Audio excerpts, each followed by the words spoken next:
Yeah. OnChain Revolution, you're not bullish enough. OnChain Revolution, you're not bullish enough. Every day we steady looking at the market, and we gon' tell you how to get started. Chain abstraction, fear and greed index, always looking at price action. Broke on advance, you don't even gotta mention. I swap it in the decks, you're not bullish enough. Traded in the size, you ain't trenching enough. We do that market recap. Too much Bitcoin, gotta go to rehab. Shizzy and Yagobi. OnChain Revolution, network in the art. Every day we go live, baby, you know where we are. We mention all the networks and the crypto. Need some more liquidity, flipping and trading is the recipe. Too many protocols to count. I get high and I'm never coming down. Number go up, then I'ma say peace. Yeah, you thought that I was gonna leave. Yeah, we just getting started, man. OnChain Revolution. Every day. Bring the beat back. Eyes everywhere, gotta be careful with volatile meme coins. You can get some bread if you round trip it, then you gon' regret. All this information in my head. BYOR, touch grass instead. Nobody really knows how it's gonna end up today. Somebody gotta tell you what's happening today. I don't let the money change me no way. OnChain Revolution, here to stay. Yeah, say I'm sage, man. Voodoo 2 on the way. Yeah. Nickies.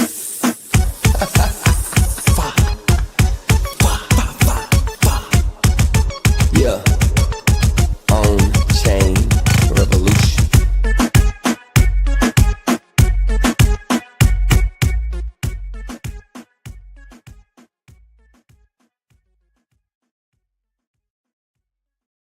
OnChain. Hey, OnChain Revolution. Bitcoin not an illusion. Market recaps and I do a roll call. You're not bullish in the vocal. Look at the price action, change. Yeah, send it to the deck. Yeah, sell it through the stack. Order knows the best. Too much Bitcoin, gotta go to read. If you end up bearish, gotta put the knee pad. Let me see the comments. Look at the fear and greed index. Bridge. Look at the chart. Welcome back to OnChain Revolution. My name is Shizzy. On this channel, we cover the entire Bitcoin crypto ecosystem. What is up, guys? We have an amazing show for you guys today. We're live from the OnChain Hour, and today is going to be very trade war heavy, guys. We have a great show for you guys, but it's macro, right? So we just have to kind of get used to that for now. It'll get back to fun again. It'll get back to exciting times. But right now, we have to concentrate on what's going on in the macro environment. So that way, it'll help us navigate what is going on and when to get risk on. We are very risky people over here in crypto. We are speculators to the the brightest degree, right? That is us. But we have to wait. We have to be patient. We have to make smart risks. And by paying attention to the macro, by paying attention to this trade war that is going on between the US and China, it's going to allow us to kind of get ahead of people who are not paying attention right now. You're going to see a lot of people coming in the next couple 6 to 8 months, and you might potentially, make out really well when you're in the assets that they'll be buying then. So I think that's what it's all about. It's really time to pay attention, maybe be very patient as well. So pay attention, be patient. But if there's something you're seeing good prices for, and there's a lot of stuff, a DCA strategy might be the strategy for you. Honestly, if you're seeing Ethereum at 1,400 and you're bullish at that one Ethereum, maybe if you have $1,000, maybe spacing that out through the next 10 weeks and buying $100 a week or something, right? That's not financial advice. It's just something the rich people do, right? Rich people, they DCA, they do not go all in. They stay rich that way, right? So, we want you guys to be rich. We want you guys to trade like the whales do. And that's what the show's all about. Kind of trying to teach you guys exactly the stuff that we've learned. And so let's get the show started. Bring my partner here. As always, Mr. Yagobi. What's up, buddy? What's up? What's going on, man? How are you doing? How's this trade war affecting you, if at all? I think it affects everybody that wakes up at, every normal person that wakes up at 3 a.m. every day to look at their phone and see what the latest updates on crypto Twitter is, right? No, we all know that we all have problems that in this space. Like, we're all degenerates. We're all like constantly looking. But look, it is what it is. We know right now there's kind of like this bluffing kind of war happening from both sides. It's been executed on the in terms of the US side with the tariffs, and it's going back and forth. But really, I do feel like this is kind of like they're trying to bluff and see which one's going to back down first, right? Yeah. At the end of the day, I'm starting to think about how this is going to change our industry permanently, right? And what do I mean by that? And I won't go too deep into it because we can talk about it later, but it's more of how are people that have their stocks and their wealth in TradFi that are directly relating to trade wars in terms of goods coming over and companies. There's companies over there right now that are retailers and stuff like that that are in the stock market versus, crypto with Bitcoin. Will Bitcoin be kind of like that life saver, that lifeboat that they eventually cling on to and say, hey, look, I'm getting out of these stocks right now because I don't know how low they're going to get, but I'm going to park it in Bitcoin right now just to be safe. We're not seeing a ton of that yet, but that could be a transition that happens through this experience. And that's what I'm looking for, to see how these TradFi giants look at Bitcoin as this, safe haven. And we'll see if that happens. Yeah, 100%. I think, Bitcoiners, we know Bitcoin's a safe haven. TradFi sees us as a tech stock. But like, how do we change that mindset? How do we change that way of thinking to kind of get them to realize, hey, this is digital gold? We got guys like Larry Fink, Michael Saylor coming out every day and saying these things, right? But it's still like whatever the NASDAQ does is what Bitcoin does. But I think we're going to see a decoupling. What do you think? Do you think we see a decoupling soon to where Bitcoin is not seen as a NASDAQ stock anymore? I think if there is, the opportunity is going to happen here in the next 3 to 6 months. And, that could be huge. It obviously will start with Bitcoin. It always does in our space, but we'll see what other, majors and stuff, because there's some other ones that, like with the whole AI movement, Tau might become the safe haven too as well, kind of below Bitcoin. Of course, everything will be, but like it's different because they're not so much reliant on this performance from a consumer perspective. Like everyday consumer, we're a consumer nation. We're the #1 consumer nation, right? And so that decoupling, if it happens, I know that's been used several times in the past, but there's a real opportunity for it to happen, during this situation. But we're not gonna be able to time that and see, okay, this officially happened. I think it'll be something that, like, we look back and be like, oh crap, like it actually happened this time. We'll see. Yeah, man, 100%. Let's get into the news on why it's a trade war. So President Trump signs executive order officially raising tariffs on China to 104%. Trump says we're taking $2 billion in a day on from tariffs. And then right after that, China announces an additional 84% tariff on the U.S. Goods, escalating trade tensions. So what do you think about all this? What do you think about 104%? We know Kevin O'Leary came out and said it should be 400% on China just to make it even. So what do you think about, U.S. kind of throwing the first punch and China coming back and throwing the second? If people have paid attention to the world leaders, right? You have U.S., China, and like I would say Russia's probably like after that, right?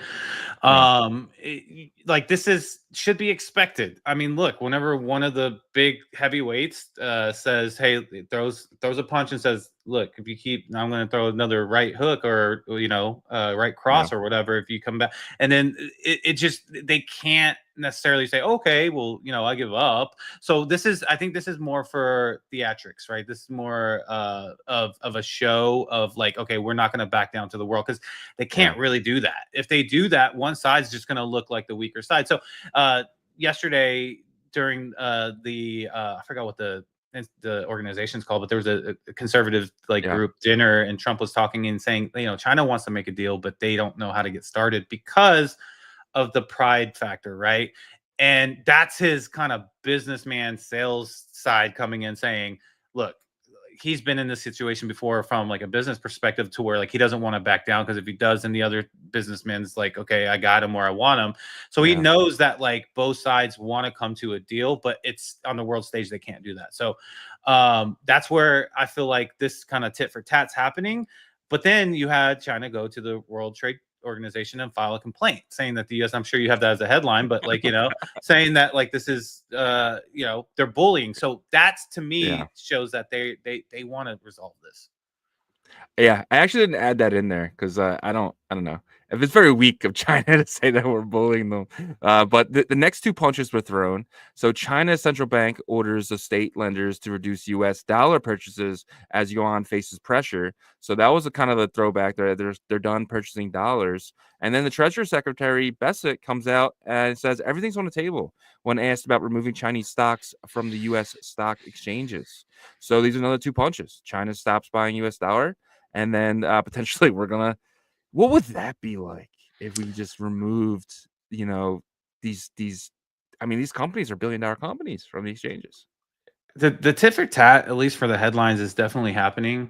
There was also kind of like a message to discourage exports for industries that like heavily rely on either rare earth metals and stuff that come from China, or and I'm talking about like, you know, like the airplane industry and you know the kind of military complex industry as well, like building things like that. And so you hope that this tit for tat kind of just calms down, because I mean tit for tat can get out of control with the top two world powers, right? Yeah. But there will be a point, I think, to where each side is just devastated, and you know, maybe some cooler heads prevail that are kind of behind the scenes on both sides, and they talk, and that's the hope, I think. But getting through this is going to be the most important thing, right? So Bitcoin's actually kind of looking pretty resilient, honestly. I expected it to just dump super hard from all the negative energy coming from all this, but it's actually holding up decent right now. Yeah, and to your point, the S&P is down close to 1%, while Bitcoin is up 1%. So that's a big deal. Let's check. I'm check gold out here, and gold's up 3% today. So yeah, so Bitcoin and gold are kind of moving together, while the ES and the Nasdaq are kind of going the other way. The DXY is actually down today as well. So, but the leader of the free world, Donald J. Trump, posts, "Be cool. Everything is going to work out well. The USA will be bigger and better than ever before." But like, so if you take a look at the US dollars, hits its strongest level against the Chinese yuan since 2007. So I'm actually going to show this chart here. Here's right here. So this is the dollar against the Chinese yuan, right? So as you can see, this is you know, I want to say all the way back in 2007, you had the yuan just doing big things, right, against the, you know, for a long time. And then they started printing money just like everyone else was. And then, you know, you do see some sideways action, and now you're kind of seeing an uptrend for the dollar against the yuan here, going all the way back to about 2018 was kind of that low, and kind of we did have a double bottom type of maneuver here back in 2022, but then upward from then. What do you think about the U.S. currency against the Chinese currency here? That's why that message came through, right? From the Chinese central bank to say, hey, stop purchasing dollars, and you know, start purchasing yuan to make it not go down so much against it. This is I think a part of the data that people could say, okay, this looks like, you know, America's has good cards right now, but there's so many, like, you still have, like, in, you know, if you're playing Omaha, at least you still have 3 other cards, right? I was gonna say, who the hell plays Omaha? Actually, dude, Omaha's fun. Have you ever played it? No, I play Texas Hold'em in poker. So I love Omaha because you have 4 cards. You can choose which ones you want to use, you know, out of the 4. But my point is, I was gonna say Hold'em, but it's like 2 cards though. You got more of that. But my point that I'm making is that, like, that's just one data point, right? There's other, you know, aspects of this in terms of, you know, we got to remember they still hold a ton of our treasury bonds, right? And you know, and we are 15% of their entire import or export market that's just directly from China. People don't realize, though, there's companies set up in Singapore, there's companies set up in Hong Kong, there's companies set up in Taiwan, or I don't know about Taiwan, but other countries that kind of you know, work with them, that it doesn't come from China, but it really is, right? So I think that 15% data point is really skewed. But at the end of the day, we really do want an eventual resolve, but with progress, with change as well. That has to happen. Yeah, 100%. No, I couldn't agree more. And they've got to remember too. Everyone's like, "Oh, China's going to dump the U.S. debt." China's getting 3 to 4% yield on their money, right? So, yeah, I mean, and it's guaranteed. The U.S. has never faulted on their loans ever, right? So, I mean, you can kind of go back to when they went off the gold standard. You can say they defaulted a little bit, but since then, the U.S. has never defaulted on loans, and you're guaranteed between 3 and 4% at least this year, right? And who knows if the interest rates drop next year, but this year, I mean, you're guaranteed 3%. So yeah, China can dump these bonds to try and hurt the U.S., but at the same time, they're losing 3% on trillions of dollars, which is it's a lot of money. So yeah. All right, so then Canada for some reason wants to do coming out of nowhere and say we're going to announce 5% tariff on U.S. made cars. But these next two are really interesting. So Apple flies in 5 planes full of iPhones to avoid the U.S. tariffs. I'm like, this is from Watcher Guru. I was like in shock. And then Amazon cancels inventory orders from China due to tariffs. So you're already seeing these giant companies making moves here. Like, how long do you think it's going to take to kind of see some wild stuff in the markets? I mean, I think things can get really ugly just looking at these two headlines. Yeah, we haven't even really hit on Amazon during this whole trade war thing. We talked about Walmart because that's on a you physically walk over to Walmart, right? Yeah. But with Amazon, I mean, everybody's wife is Amazon is like every day. Right? So with that, it's going to be very interesting. Amazon has had such an edge, and one thing that people also realize, I talked about this yesterday with actually my wife because she's in the retail industry.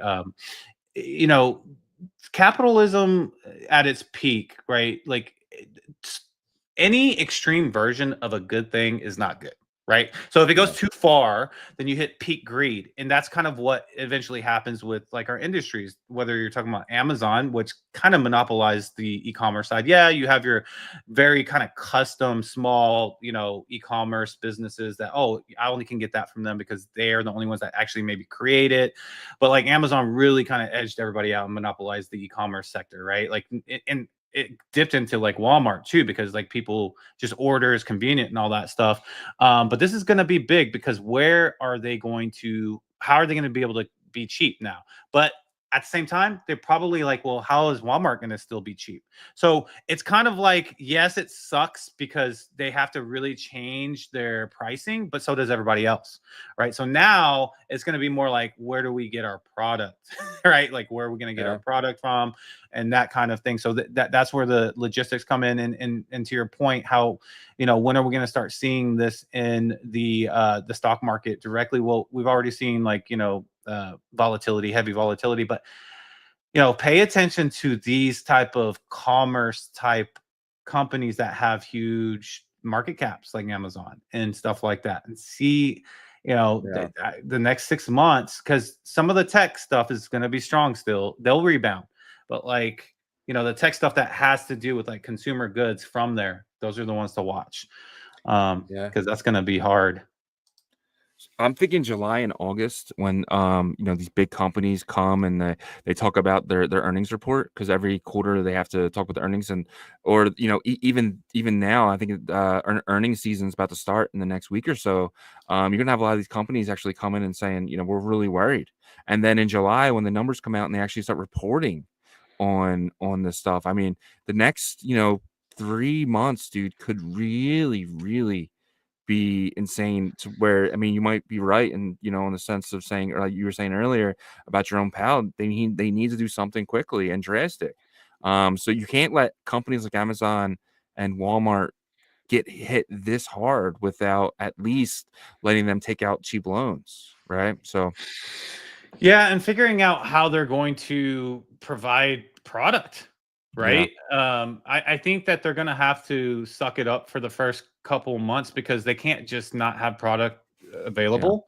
What they're going to have to eat most of that cost, because I can tell you this, having family that has imported products from China, from my personal family, my in-laws and stuff like that, right?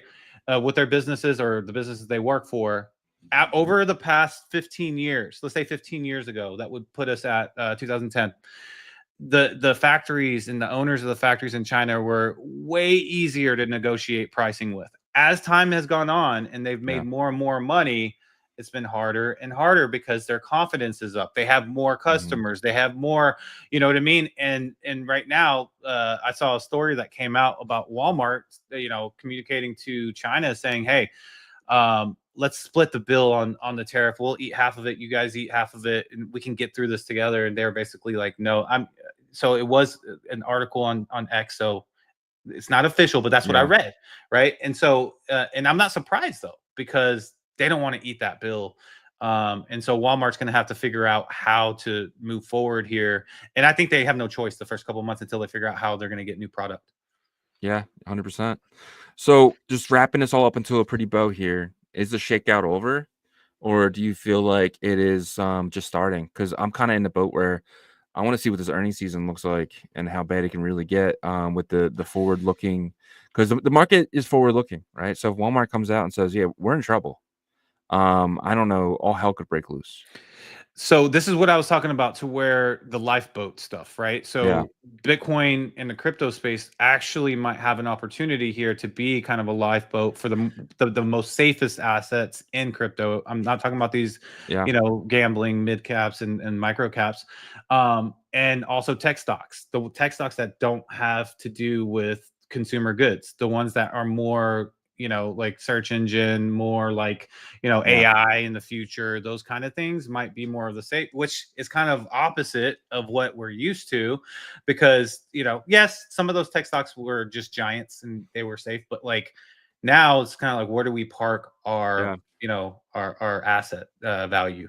So, yeah. I mean, there's no tariffs on Coinbase. There's no tariffs on Robinhood. There's no tariffs on Bitcoin. No tariffs on Ethereum, right? So there is places to put that money where you kind of stay out of the fire. So you're right. I mean, maybe you see people dumping Walmart, dumping Amazon, and buying Bitcoin. I mean, it's definitely a possibility. So yeah. But your good friend, I know you guys talk a lot. JPMorgan CEO Jamie Dimon says he is hearing a recessionary talk. Is this bullshit? Or do you think he really is hearing this? I don't believe anything he says. He says he doesn't like neither. Bitcoin. I'm sure that he has a ton of it. So I think he's a smoke and mirrors guy. Him, Larry Fink, everybody, like Larry Fink, actually, I feel like probably more trustable than Jamie Dimon. At least about Bitcoin, about Bitcoin, because like it's proof. He has the proof that they're purchasing it, right? But other than 100%. That, they're even, or he might be worse. Speaker Johnson says he will block any legislation that strips President Trump's tariff authority.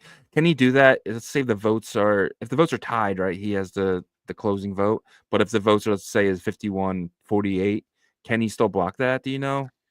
I think he could like strategically block it to get to the House vote. So there's always a preliminary type of vote, right? And then it's like, will it make it to the House floor? That's what they mean by that. Gotcha. All right, so there's a Florida House Bill 487 gets a public hearing tomorrow, April 10th, clearing the path for the state CFO to deploy public funds into Bitcoin. So Florida's trying to be that second state. Your home state of Texas was number one. Pennsylvania, we're still in limbo here. We haven't been able to get any bill passed to kind of push, even though we were the first state to kind of push that legislation into the courts, but hasn't been passed. But Florida is looking to become the second. Do you think this gets passed by Florida? And if so, do you think this is good for the price of Bitcoin in the short term? Yes, and yes. I think that everything is a yes for that. You look, Miami is a crypto hub, right? It's I would say it's the biggest crypto city in the US. It had the Bitcoin conference every consecutive year up until Nashville. And so they're just really crypto friendly there. And yes, it does help because Florida it has a strong economy as well. And so with Texas and Florida on board, those are I would say probably 2 of the top 5 economies in the U.S. Yeah. And so I think it'll just trickle and become more contagious, especially after they start to see some success with it. I agree. There's some macro data in the next couple days. So today, the Federal Reserve is scheduled to release the minutes from its March 18th, 19th, 2025 meeting at 2 p.m. today, which is about 2.5 hours from right now. Do you see maybe any price action, any movement coming out of this? I don't think so, but we are in this weird time to where they could slip something in there, right? It is a report, right? And it's kind of just a text feedback breakdown of what their thoughts are and what they're leaning towards. But I don't think there's going to be anything in there that's going to really create like volatility too much, right? I think emergency meeting would do something like that, obviously. But we're probably still too early for that. I mean, we had an emergency meeting the other day. Nothing came from it, right? Like, there's nothing from that. So I just can't see this moving. These guys are very strategic on what they say during these meetings, right? They know that everything is being recorded. So I just can't see anything coming out of that that's positive. Maybe some negative stuff. Maybe someone come out and says, So the Fed has a tool, and one of their tools is their words, right? And they've been using these minutes are released for that reason, to kind of use that tool. They used the tool of words in the 2022 bear market to kind of keep pushing prices down. They weren't actually doing anything. They really stopped raising rates, but they would still come out and be very hawkish. And I think they continue to do that here. I think they're not going to give up anything that's close to the hip yet, unless they truly have to. Yeah, there also could be, they could slip something in there, I guess, because they did have that emergency meeting. I forgot that happened a couple days ago. I don't know. It's gonna be interesting. I definitely am gonna be, trying to take a look at it. Let's see. Yeah, man. Another data point is tomorrow, core CPI year over year, and then on Friday, core PPI year over year. So Thursdays is core price index, and Fridays is producer price index. Producer price index is from business to business, while core price index is going to the supermarket. And it's so crazy. They send people to the supermarket every month to kind of look at prices of stuff. Like Chamath says, all you got to do is there's better ways of doing this type of stuff. But this is what they do. This is what they've been doing for years. They're very old school. But what do you think about this PPI, core PPI? Potentially, I'm actually thinking you're probably going to see inflation drop a little bit, but this might be the last month that happens due to potentially the tariffs next month. Yeah, CPI is going to change for sure. Or the PPI is going to change for sure. Oh yeah, you think this month? No. Okay. The information that we're about to get is going to be not skewed. The data itself is going to be correct, but like the perception from the data is not going to match, because PPI is going to the whole game is going to change with that, right? So for the audience, PPI is really from manufacturer to business, kind of what their profit margin is and all that stuff, right? So that's why we're saying this is that the tariffs obviously directly impact that. So it's coming out hot. Are you worried about maybe a hot number coming out strong, like a higher inflation number than expected? Well, I mean, maybe a little bit, but I don't expect it to be high, just because like none of the tariffs went into effect really, and so but I also don't think there's going to be any type of knee-jerk reaction unless it comes in like super high or something, which we don't expect that, right? So so even if it comes in low, I think there's not going to be like this, oh, this is amazing type of situation, because they're like, okay, well, what's the next month's going to look like? What's the next 2-3 months going to look like? 100%.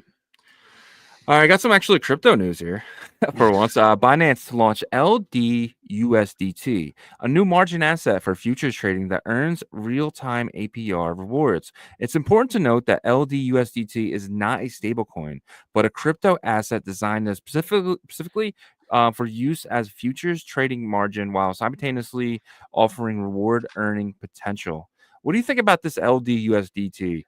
Instead of holding USDT, you can option to hold this instead and actually earn APR on a liquid token. This eventually will get put into some type of DeFi as well once you're able to withdraw this from the exchange itself.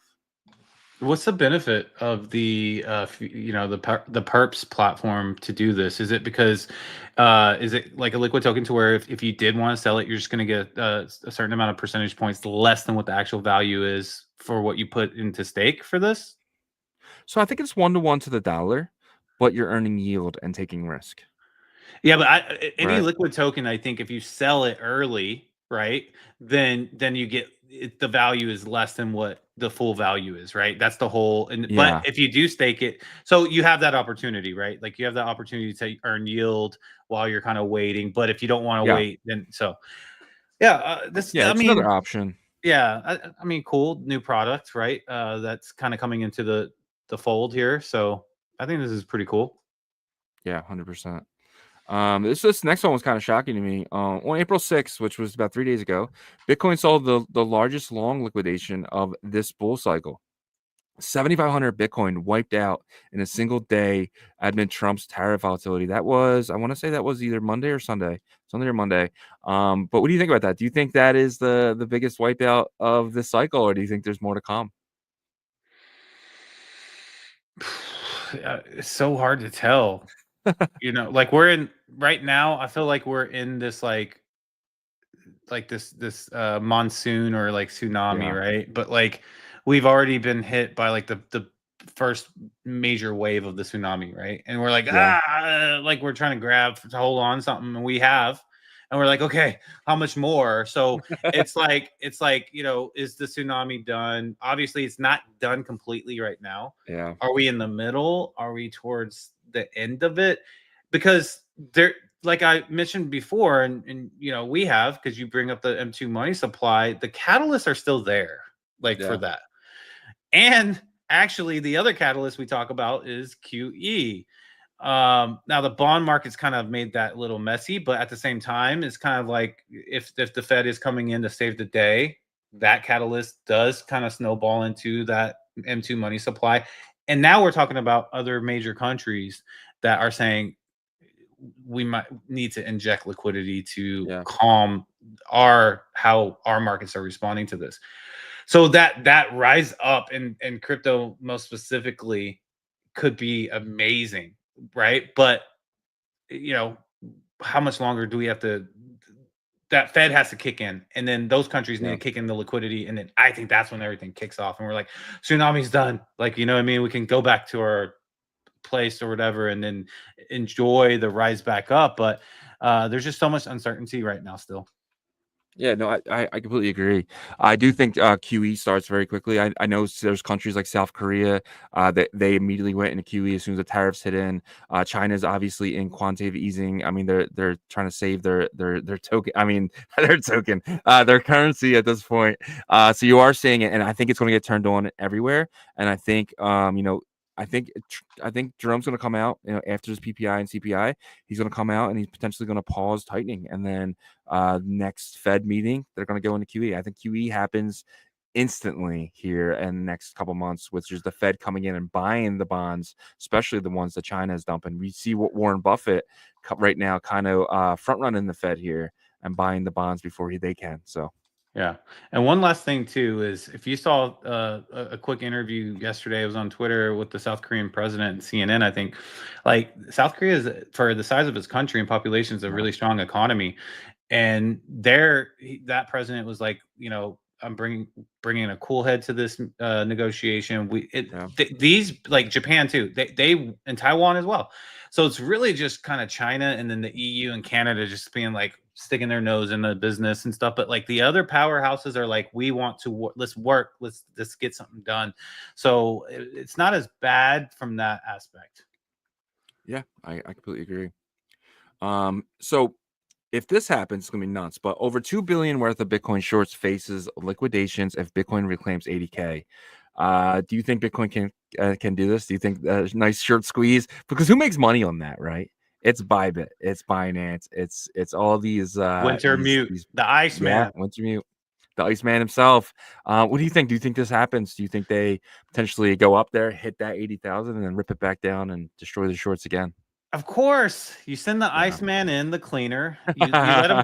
You get him to clean everybody out, And then you get everybody happy because it's back to 80K, and we're like, yes, 100. And then the Iceman says, nope, we just got the shorts. Now we're gonna long squeeze you guys and get back to 75.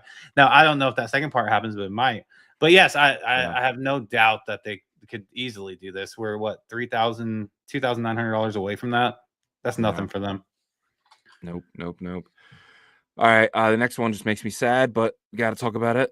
So ETH Bitcoin has officially went under 0.2 for the first time yesterday. So these are weekly candles here, and you can just see it, dude. It's just been so bad for ETH against Bitcoin. It is on the door. So this is the dead center of where the guy into the cryptoverse, Benjamin Cohen, was kind of saying we need a hit. He doesn't think we're going to hit the 0.001, but he does say Ethereum's home, and Ethereum gave his blessing to go up now. So we'll see if Ethereum listens to him. But what do you think? Are you worried about this at all, or do you think this is the bottom? He said that he doesn't think it's going to hit 0.1, which would be the bottom. So that would be like the foundation of the house, the very bottom of it. Yeah. I'm happy with that. Like let's stay above that frown. And I mean, look, yesterday this kind of falls into what he's saying too. There's the guy I kind of follow for the liquidation levels and stuff. He's the winter mute tracker as well as Marty Party. He said that 1400 was the liquidation level for large liquidation pocket for ETH yesterday. Yeah. I mean, to a T, it got to 1380.85 and then bounced right back up. So, I think we stay in that house. I'm happy. Because that makes me more and more bullish to possibly eventually get into a position for ETH. Because if you can get that position right and that house seems to be pretty safe, man, that's a big rise up. We'll see. Yeah, man, 100%.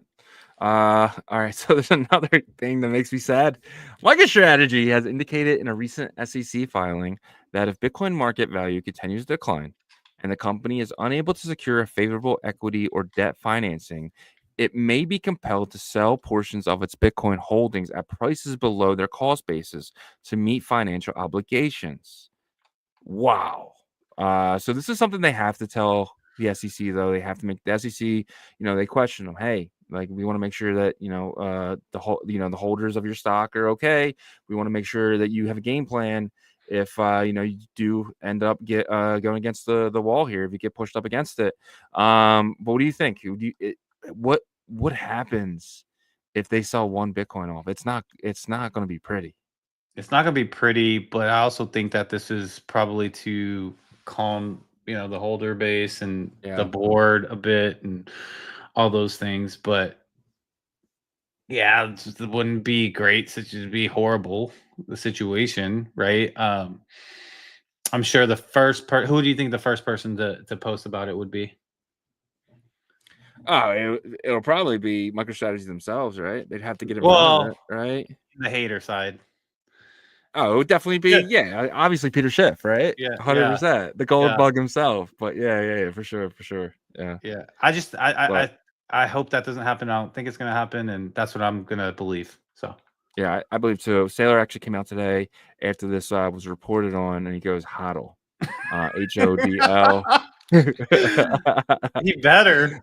And so he's just like that's what he says. He's like, if you HODL, I don't gotta sell. So if you guys just stop it now, we don't have to do anything that we'll regret for sure in the future. But and the last thing here before the fear and greed is just if you guys are going to this, you actually get to see David Sachs himself. So what White House crypto czar David Sachs to speak at the world's largest Bitcoin conference next month in Vegas.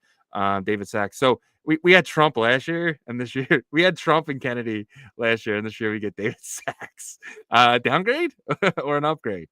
Well, I mean, he is the crypto czar, right? So he's the person that's going to give you straight from the his mouth of what they're thinking about for regulations and all that stuff. So I think it's still a good speaker, quality speaker. And then you'll have all the other, like, Cynthia Loomis, I'm sure will be there, and all the other typical Sailor, everybody else. Yeah, man.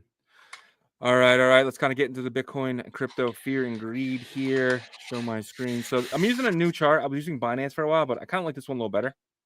It's the same number. Nothing's different. But we are officially in extreme fear. Yesterday we were at 24. Last week we were at a 44. Last month we were at a 20. I want to kind of show you this real quick. This is something really cool. So if you put it to the 1 year, and this is why I'm using this chart, you can kind of see the fear and greed number throughout the entire year. We have officially, our low for 2025 was about 10. But now we're coming back down. So 2 questions. What do you think it's? I'm actually showing you the number like an idiot. But yeah, but I guess we'll change it. We'll change it up. What do you think? Can we get lower than 10? Yeah, we could always get lower. Yeah. But do I expect it? When was that? This was February 25th, 2025. Yeah. Can you go back to 2022? I'm curious of like what the low was. It says right there, max. So yeah, so 2022, it was around 4. Yes, in this area right here. I mean, you did have some highs going into. So this is this will be so. The high of the year of 2022 was around 44. Yeah, the low I'm looking for for the the low. year was 11. Oh my gosh. Okay. Yeah. Now we can go back. So yeah, I'm gonna say 10 is gonna be the low. I'm gonna say 10 Yeah. is gonna be the low, unless catastrophic World War III, something like that, but not gonna happen. Yeah, man.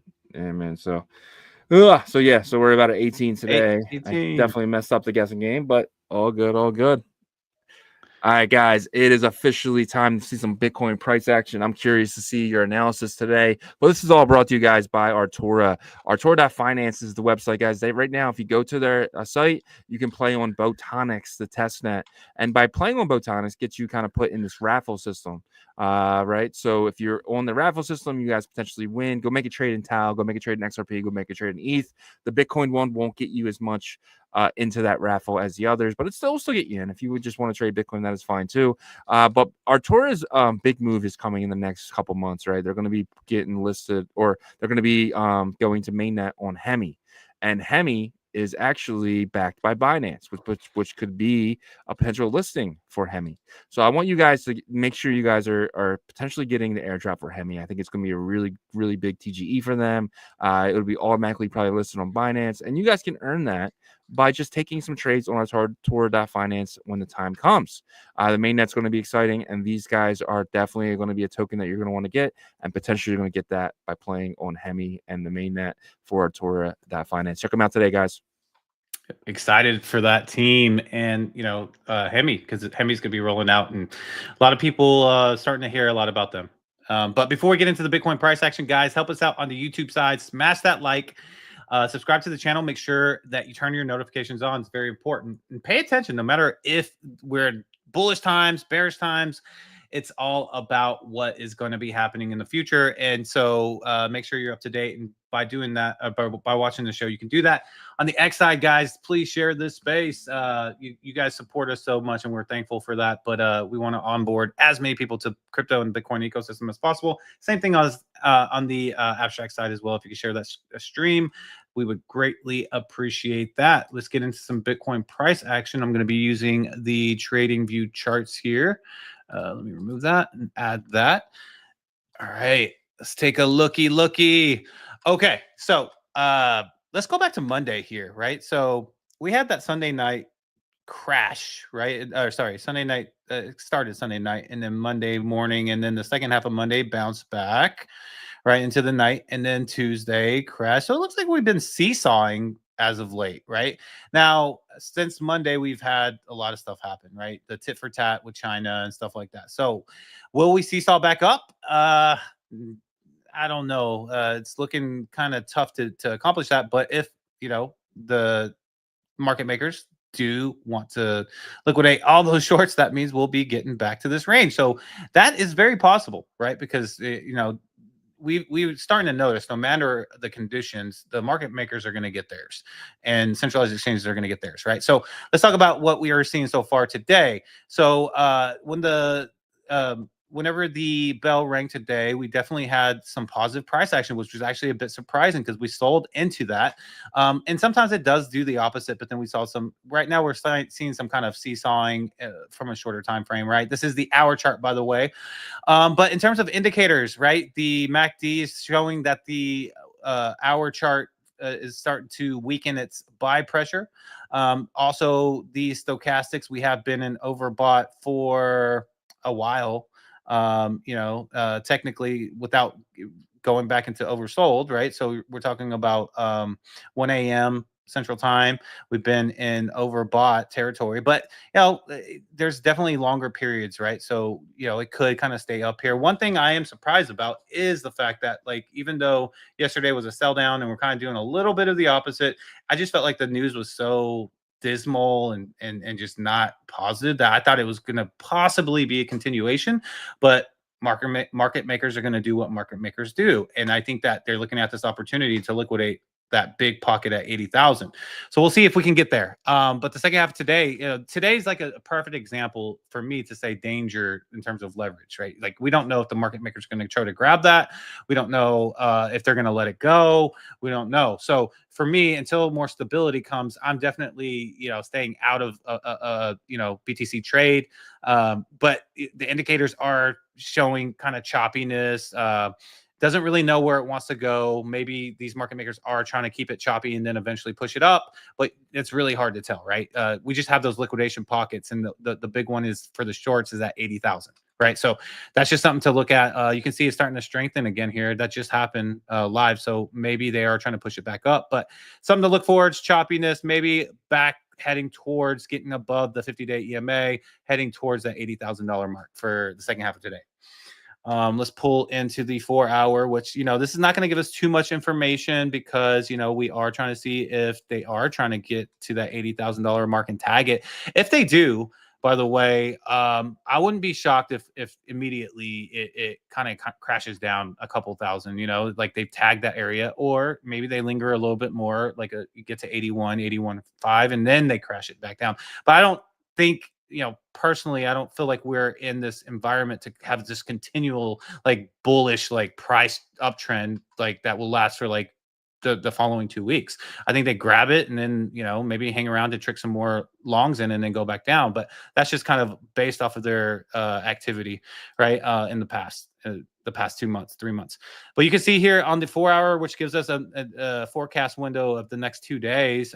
It is showing it wants to kind of hang out up here and overbought a bit. It's heading that way. And we haven't really had too much buy pressure on the 4 hour, right? Because every time it does head up on the 1 hour, it comes back down, the choppiness. So we really haven't really sustained any buy pressure on the MACD indicator.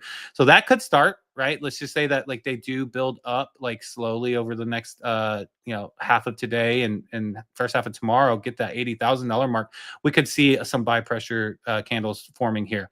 So be careful, guys. It's really going to be dependent upon where these market makers want to take it, even though we are in this, like, bearish macro environment. They can definitely, we've seen them do it before. When everybody cumulatively thinks Bitcoin is going one direction, they tend to like to take it the other. So all right, the weekly chart, this one for Bitcoin is very important because, as I mentioned, coming from an uptrend, we have not been below the 50-day EMA since, with a closed weekly candle, by the way, since January of 2022, which was the start of the bear market. So for us to remain in this bull market, which has been, that feels anything almost but a bull market, we would need not to finish, in my opinion, under the 50-day EMA. Of course, there can be an anomaly. This entire cycle has been an anomaly, in my opinion. But if we did finish a candle under the 50-day EMA, to me, that's bad news bears, because it was the start of the last bear market there. But we have been holding pretty strong in at least the center of this channel.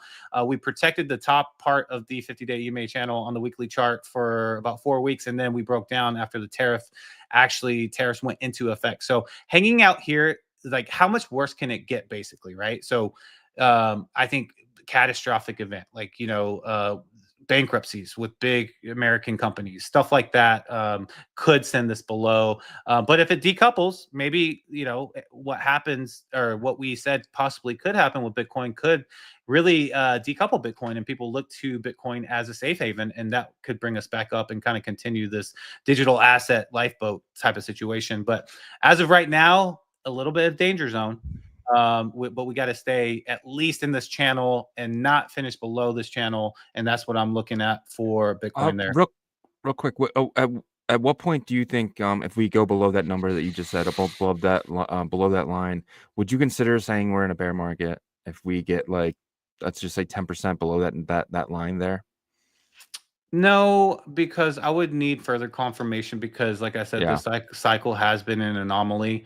It really has. I'm not just saying that because I want a bull market to happen. I'm saying that because it's true. And there's been a change of the trade order. I mean, like, what other, type of situation could you have like that? COVID, right? Is comparable, I guess. Yeah. But I think seeing consistent like downtrend here. So like, let's say if we saw like something like this group of like a month and a half. Yeah. If we saw something like this, I would be very, very concerned. But I still would probably say in my mind that, like, once the economy and stuff bounces back, that like there's going to be a huge opportunity in 2026, because then the 4-year cycle has been completely disrupted as well. Right. So that's where my mind would go. Yeah, I think you're right. Yep, almost done here. This is the others, everything in the top 10, outside of the top 10, I should say, outside of the top 10 cryptos and outside of Bitcoin.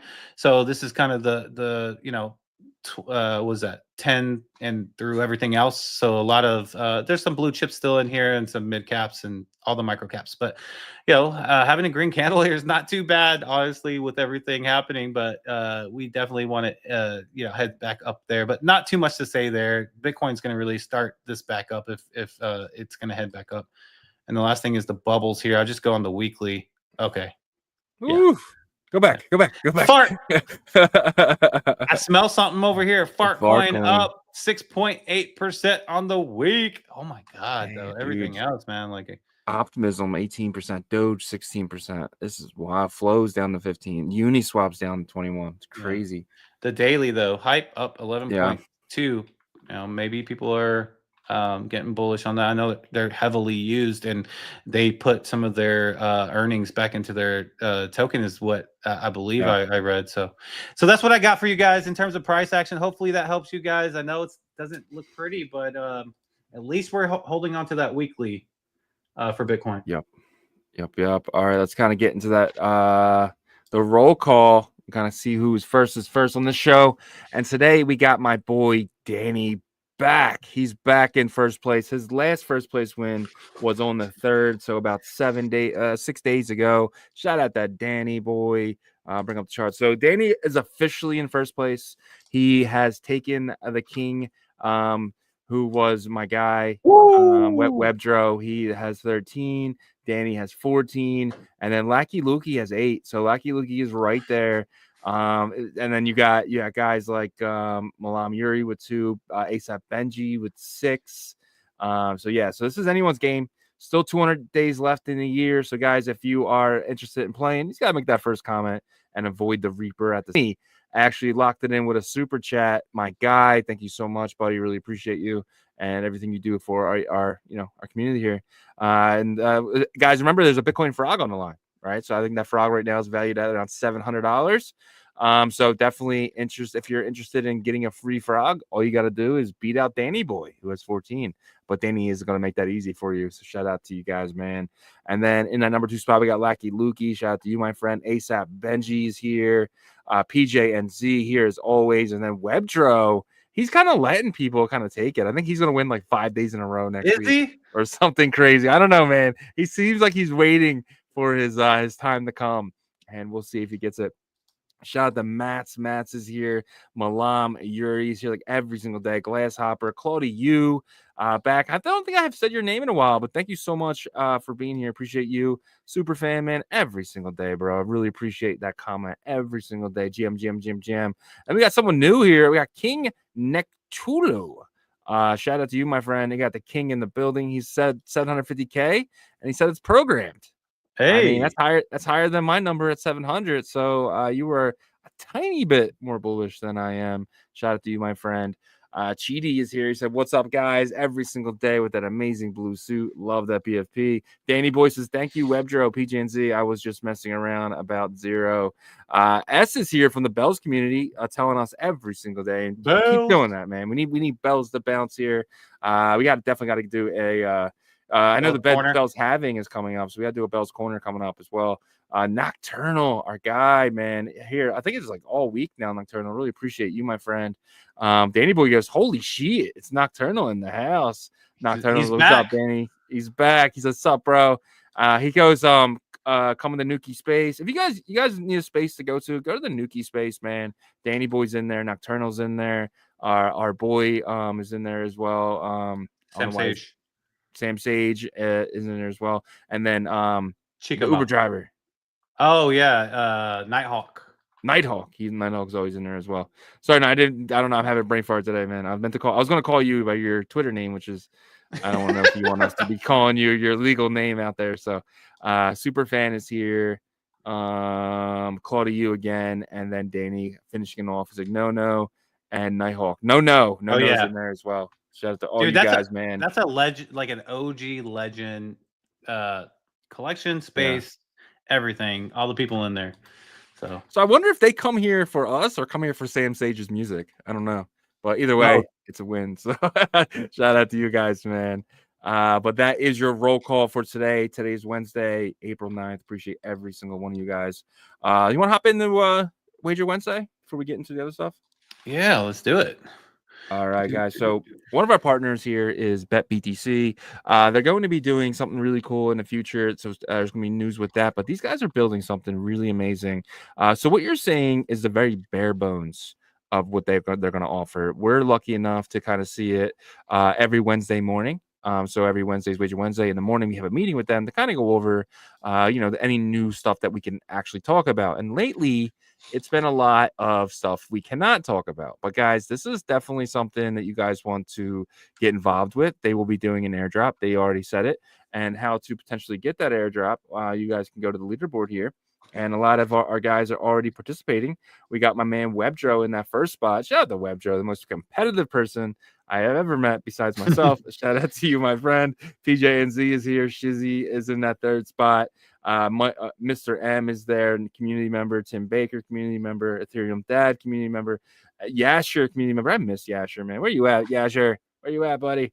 And then you go to page 2. We got a lot of our other community members. Rick G. So a lot of our community is going to get this airdrop, and we're gonna push this token for you guys. Once this token comes, we want every one of you guys to succeed, and we think getting an airdrop from BTC could help you guys do that. Get in there. All you got to do is really actually let me keep showing that. All you got to do is kind of go up here and just make an account. Right when you start an account, you will automatically get on the leaderboard.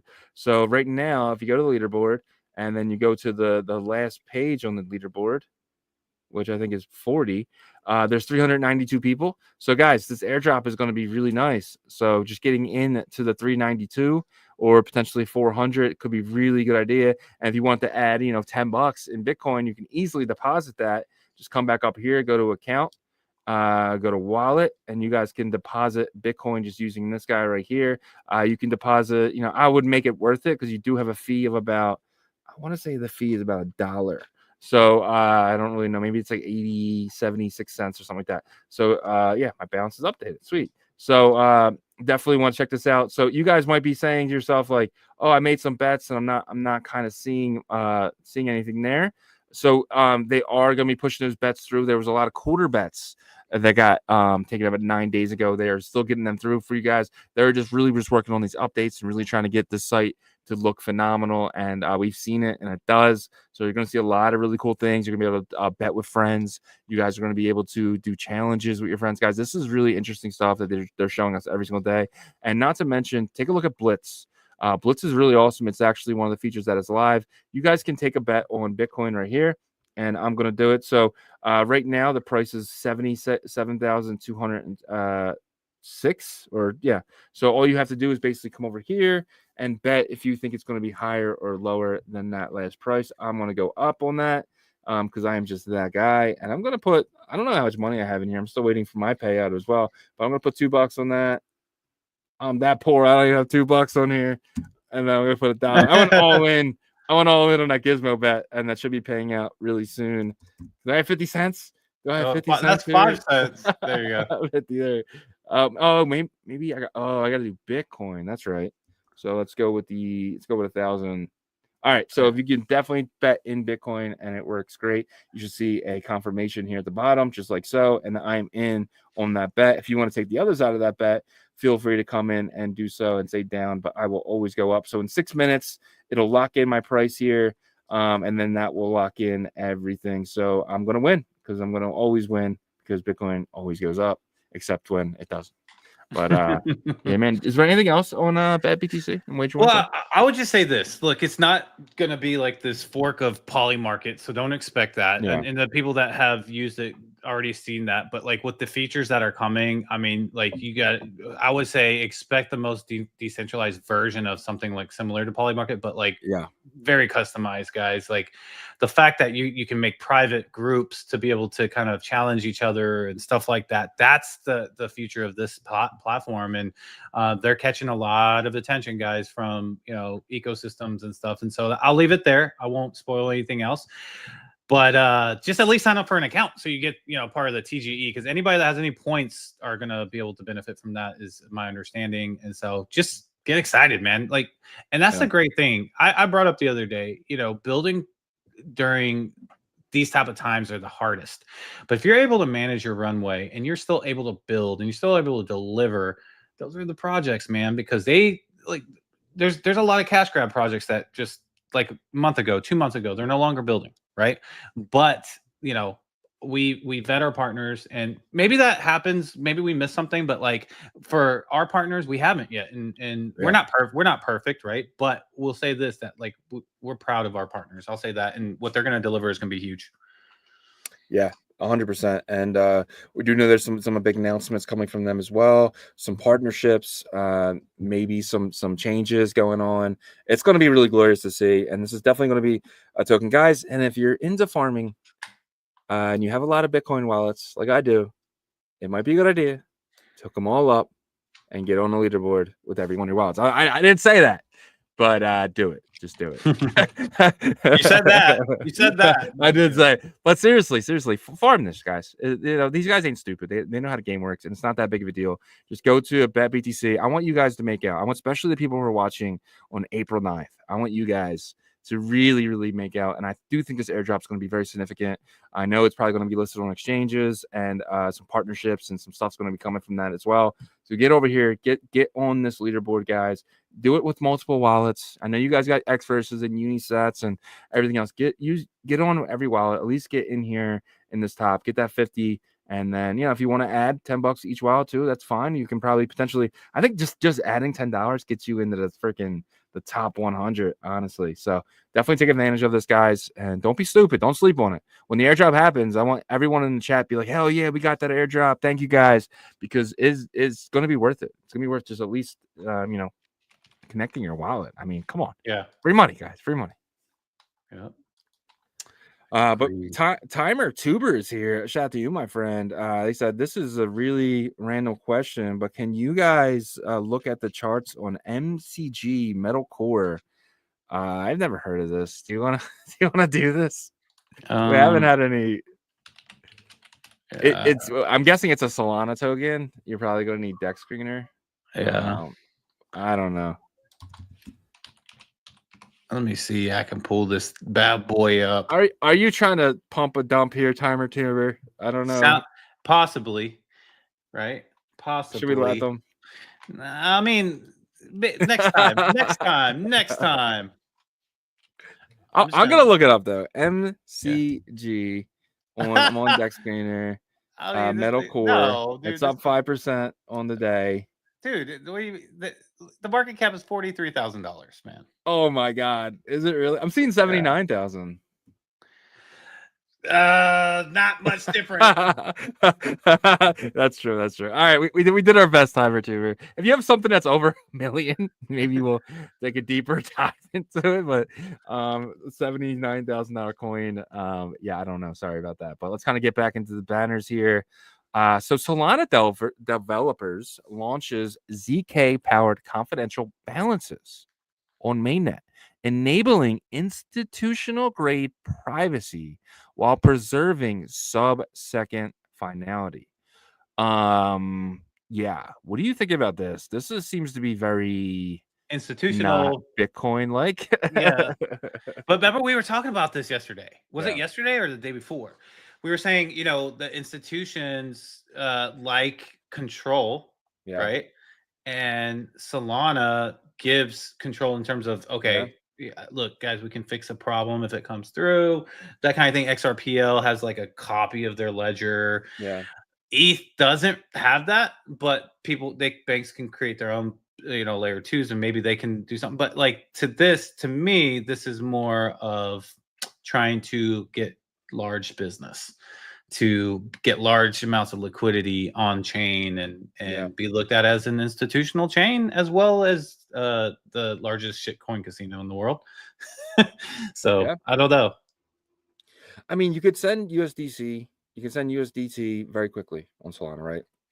Kind of my main reason why was, would anyone use XRP besides if you're using a stablecoin on that, right? So this is actually, you're probably seeing a lot of businesses talk to the team and say, hey, we want to do this, but we don't want to put all of our data out there. They're not used to being like, they're not used to that Bitcoin effect of, when you send billions of dollars and, it can be looked at, right? But so my question for you here is, it says confidential balances. Do you think they will bend this when it's time for the Fed, and the Fed comes in and they're like, or, someone comes in and they're like, hey, we need to know what's going on. Do you think this gets bent for absolutely. Okay. Like subpoenas and stuff? Yeah. Okay. 100%. And I mean, because like subpoenas can pretty much overrule anything like proprietary. It doesn't matter. Unless it's hard coded in. Yeah. But like this, the thing would be that like the institution themselves would have to provide proof if it goes to the judicial system, all that stuff, right? But this is you're right. They're not used to stuff like this because they're used to proprietary software, whether it's like in-house, right? Like Fidelity owns, like they have like their own department of developers that created their own in-house proprietary software, or they're using an Oracle-based software, whatever. That's why blockchain changes everything, is because the data is supposed to be transparent. What this does, it basically says you can turn the blinders so the public can't see it.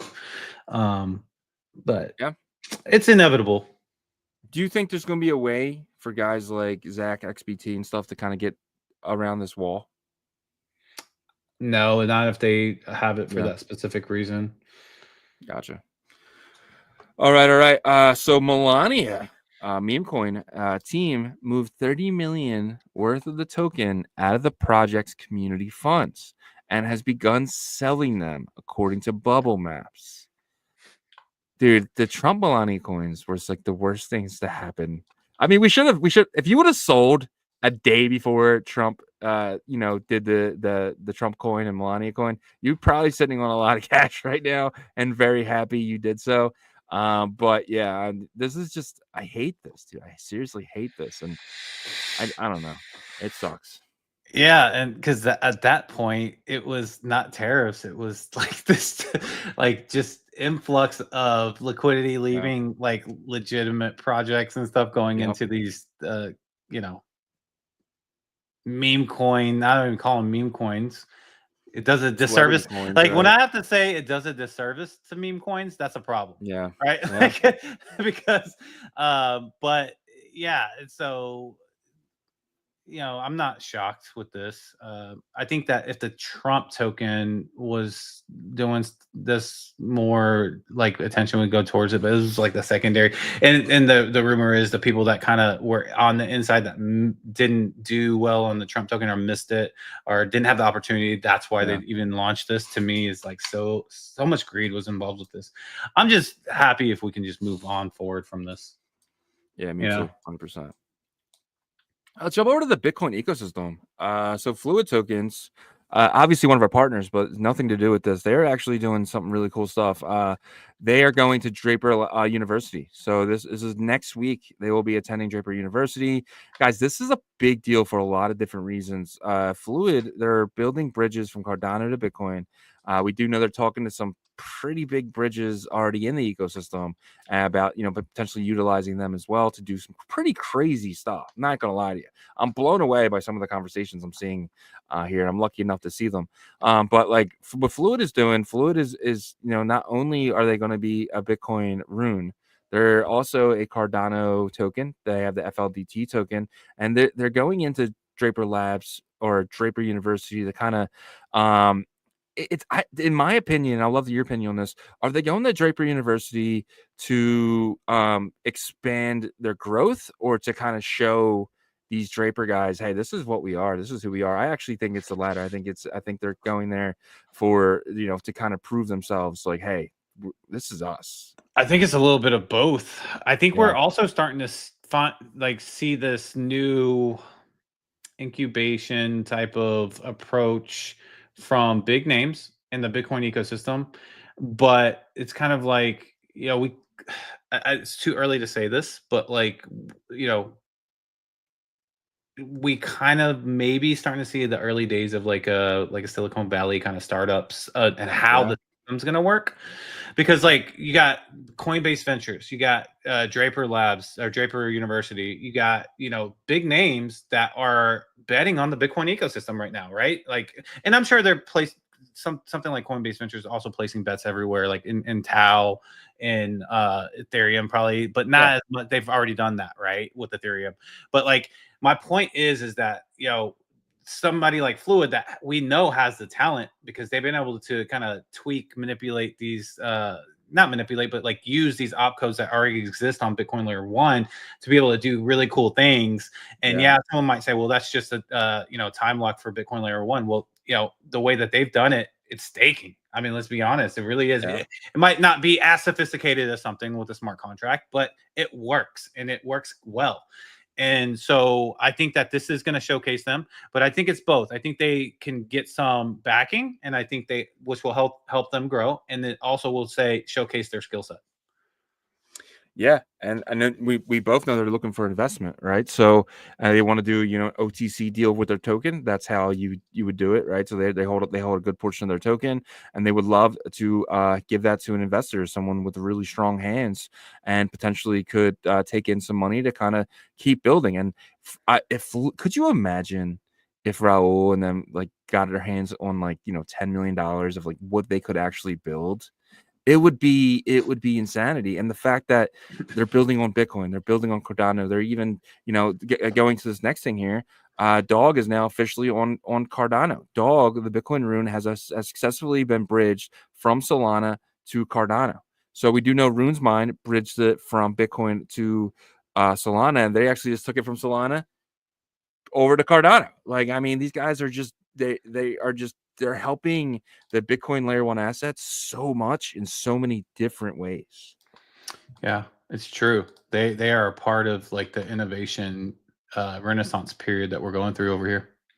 Yep. And then real quick too, I just want to, if you mention 11 days, you guys will be able to claim. I'm actually excited for this. I have 20 ordinals in here, 20 fluid passes locked away in here.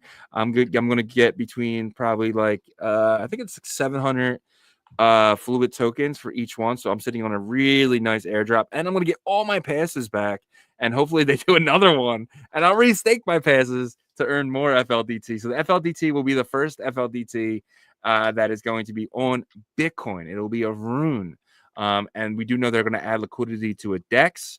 It's going to be awesome. These guys are. I'm so proud of these guys, and happy about our partnership. But then Dog unlocks on May 26th, which is at the Bitcoin event. 47 days. I have 400,000 Dog that is staked there. I'm going to be getting about 100,000 free Dog, so that is awesome. About $200 as of right now, but who knows what that could be in the future. But shout out to Fluid, doing big things, bro. Doing big things. Yeah, and expect Dog to be on Cardano soon, and they have the aquarium. Well, it's there. It's there. Yeah. Okay. Yeah. Yeah. I think I saw that post too. Yeah. It's right here. Yeah. I actually just said it. Okay. Dog is Oh, my officially on bad. Cardano. Dog Rune has successfully bridged from Solana to Cardano, so they went the other way. Gotcha. So yeah. So that's huge. Huge. yeah, man. Next thing's even bigger, right? So Sats Terminal, they had an announcement. They said, we are happy to announce that we've raised 1.7 million to grow and expand Sats Terminal, the Bitcoin DeFi aggregation protocol. We had a conversation with these guys about 3 months ago when they were just aggregating Magic Eden. And my first question was how do you sell? And they said, you can't. And I was like, wow. And then obviously they started aggregating DotSwap, and they start aggregating Rune's DEX, and they were even doing Odin for a little bit before Odin went under. Odin Swap, that is Nakib's product that is discontinued. But these guys, the more and more DEXs that pop up, the more amazing Sats Terminal. And what they're doing is they're creating dashboards for anyone to put a Sats Terminal dashboard on your site. So anyone could have a Bitcoin layer 1 swap right on your site, which is awesome. Yeah, So you can customize it with like a skin. I think they got that from Draper University too. Yeah. So cool. they're partners now. If you go over to Sats Terminal on X and their pinned post, you can actually see. And this is the story right here. So let's go over to Sats Terminal.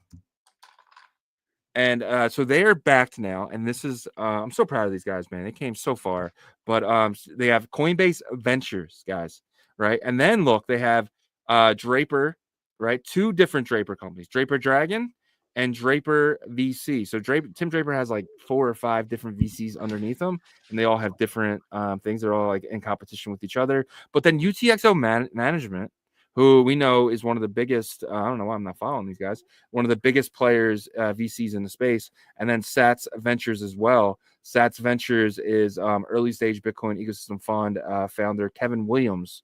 Why do I know? Why does his name sound so familiar? I don't know why, but Jason Williams, maybe. I don't know. maybe. I think we talked about him or talked. Yeah, somebody's doing maybe another project or something like that. But shout out to these guys, man. Sats Terminal doing monsters things. Let me ask you this: does this make you? Does this change your perception a little bit? I'm not saying you think one way or the other. I kind of know how you feel about like runes, but like, does this make you a little bit more bullish on runes? Because Coinbase and all them, because we know that Sats Terminal is primarily focused on runes right now, right? Yeah. So what does it change your perception a little bit?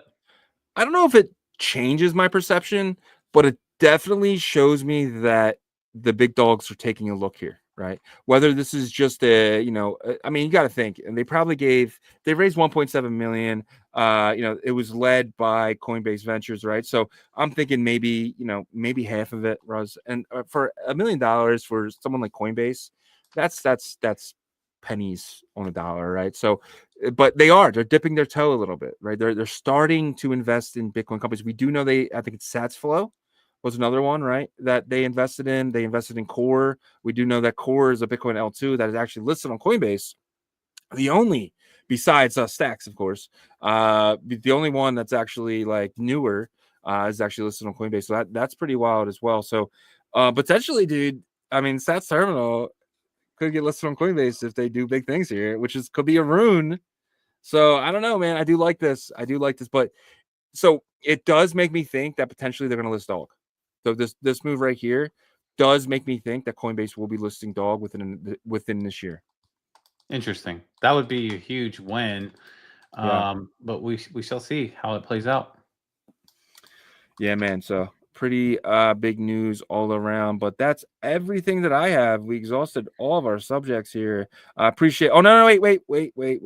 There's more. I forgot about this one. Oh, this guy. So I don't know why I have this here, but I think is this worth talking about? I guess. Yes, it is, because it's like kind of annoying, but at the same time, if you hold it, kind of happy. Yeah. All right, so Fehu, who last tweeted was June 5th, 2024. So we're talking a long time ago, but we found out why. They were actually in a coma. So their tweet here is just woke up from a coma. How's my Fehu bag doing, bros? And then they say, had a crazy dream about spending millions to snipe some Bitcoin scam protocol by notorious criminal Casey Rodamore. And then they go, just kidding. Anyways, ICO details coming soon. Keep tight. What the? What is wrong? What is wrong with these guys? Like, what is? I've been why? waiting for 84 years. No, I'm not gonna lie, I minted some of this, and I still have it. And so you still have it? Yeah. Oh my god. And so they so the way that they, first of all, to the audience, Fehu, weird name to start off with. I hate it, but they actually were, so rune number 0 is what is it? It's the one that is in the mempool. The Casey Uncommon Goods. Yeah, Uncommon Goods. So that's the very first rune number order. Then Fehu is number 1 after that. So everybody was like, what is this? You know, and they also minted 99% of the supply to themselves. So they allowed everybody to go crazy on 1%, paying like crazy gas, you know. So you paid a lot for a little. And so now, you know, there was always rumors like, you know, there's like a centralized exchange behind this and all these things, but they never talked. So everybody's like, this is a rug. But then they come out last night, and I'm like, okay, so maybe there's going to be an airdrop for the loyal people that help. We'll see. There's 99% in there, but he's saying ICO. So if there is an ICO, is he saving like 20% to airdrop for the people that are already holding, and then doing the ICO for the other 80%? I don't know, but I am definitely intrigued to see what they actually are going to be doing. Some people are trying to tie this to Rune Coin. Some people are trying to tie this to the announcement with Magic Eden. I don't know. I'm just kind of tired of like the you know, secrets and stuff. And let's see what is actually this is about.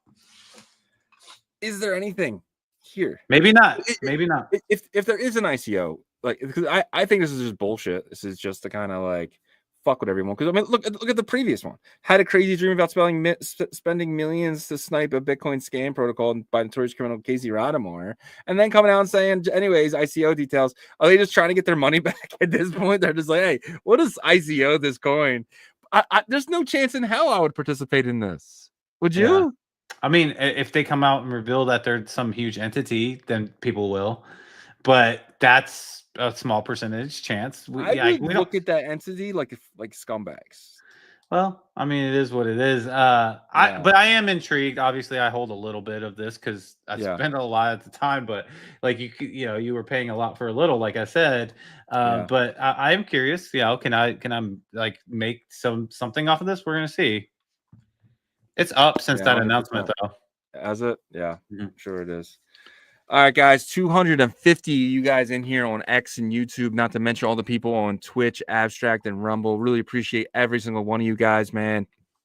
And we're not doing the trading thing today, right? The round table. Yeah. Okay, well, that's postponed again, so look out for that. That'll probably be within the upcoming weeks. But these guys are building, getting ready for mainnet. They're just having a little bit of trouble with some faucets, and obviously on mainnet, you're not gonna have faucets, right? So these guys are in good shape. Yep. And man, 252 crazy people plus the Abstract streaming audience and Rumble and everybody. We thank you guys so much for hanging with us on in these uncertain times. But you know what is certain is that you guys keep showing up, and we'll continue to show up every day as well with you guys. And if you wouldn't mind checking out our partners, that also helps us be able to do what we love to do. They're kind of the second half of you know, you guys being the main focus, and then them also kind of supporting us as well. So Emblem Vault is the interoperability tooling that's going to allow you to jump your ordinals from Bitcoin layer 1 to Merlin chain to Base to Abstract to eventually Solana. And you're going to be able to use their AI agent Hustle to be able to help you vault those ordinals to take them into different ecosystems. So super cool there. Hustle is going to be able help you with trading as well in the future. So you might want to check that out.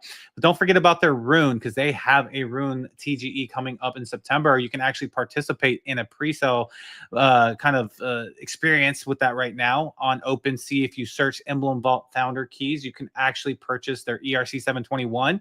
And then once the TGE comes around, those vaults will open up and you'll get your Bitcoin runes and your Bitcoin wallet. They're going to give you guys instructions for that. You can learn all about this at emblem.vision.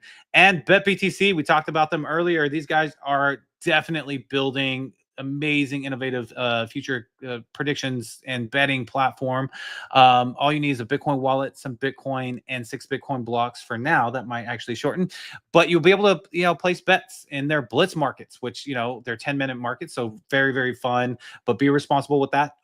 For the future, you could look forward to betting with friends, like private type of groups that you can bet with only and kind of block everybody else out, or create your own markets, which is going to be amazing because you can actually earn. And I think the percentage they're trying to lock in on that is 1%, but it's still good. You can kind of create your own path to success with that. You can learn more at betbtc.win.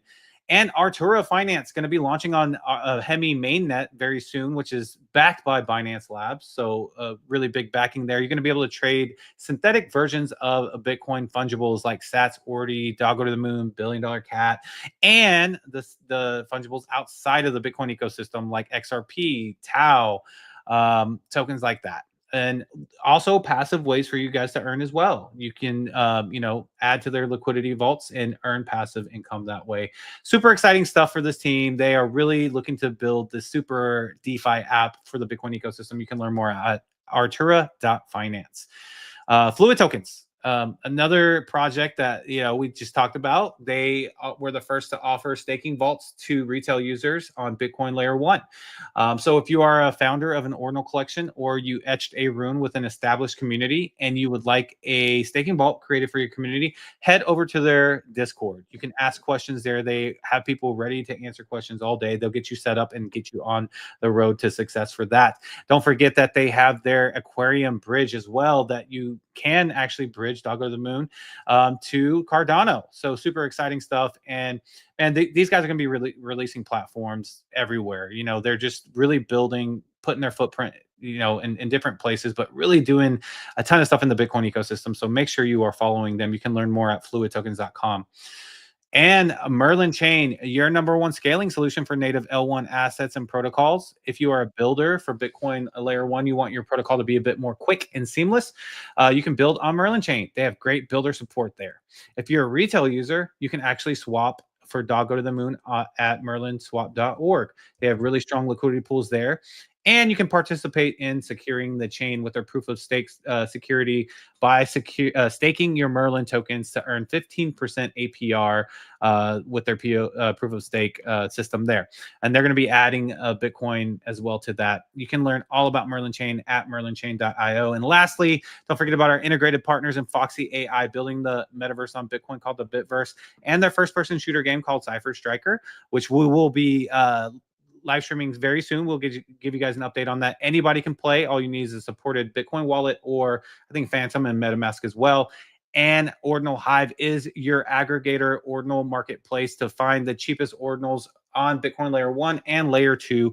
And they have amazing trading tools on their platform, guys. We thank you so much for checking out our partners. Yep. And a couple comments here. Superfans is great show, timer tuber with the clapping sensation. Shout out to you, my friend. And guys, if you guys have a few more minutes and wouldn't mind checking out OnChain Revolution.io, we have some of the best articles dating all the way back to 2023. If you know somebody just entering the space, please send them our website. We really feel like it can help them get started and caught up to where we are today. If you guys need a VPN, we have Nord.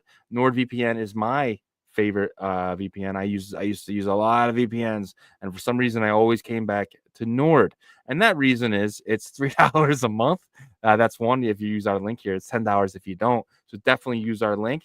And I think I paid $36. And I do love the aspect of being able to check out different places in different countries. So if you have Netflix, for instance, you can put it over to Switzerland and get different shows than you get here. So there's other reasons to use a VPN as well, not just for crypto. But still, you shouldn't be going to these websites and actually giving them your IP. I know you guys logged into Amazon or Google and it tells you exactly where you're at when you don't have your VPN on. It will say, hey, new sign in from Philadelphia, Pennsylvania. That's where I'm from.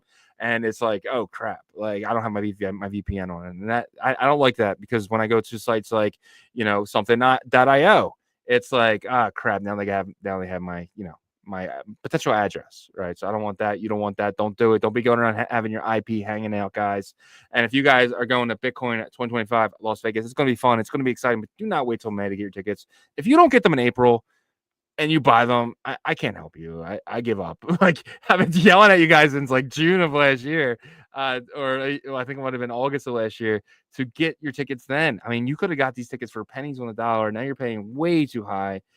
Think about going to 2026 if you haven't got your tickets yet. But if you still decide to get your tickets, get them through us, guys. It really helps the show.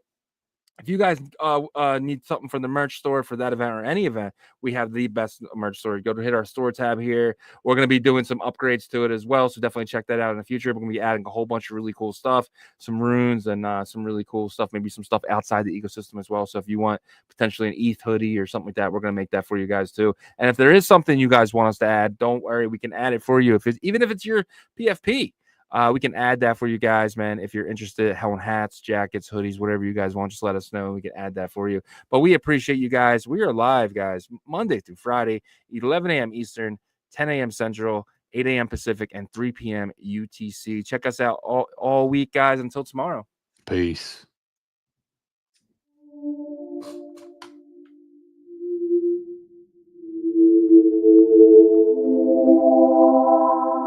OnChain Revolution, roll call, market recap. You're not bullish enough, no. You're not bullish enough, no. Look at the price go, Bitcoin control. Why you still coping? Price action rolling. Don't fall for bear trap. Swapping indexes and putting it up in the sex. I can take profit right now. OnChain is where I be now. You can never look back. They don't want you to know. How did the market react? Fear and greed gotta adapt. Now we bridging the tokens and marching the network right now. You know how crazy we are. Nookies are savages now. They know how crazy we are. Chain abstraction, main attraction.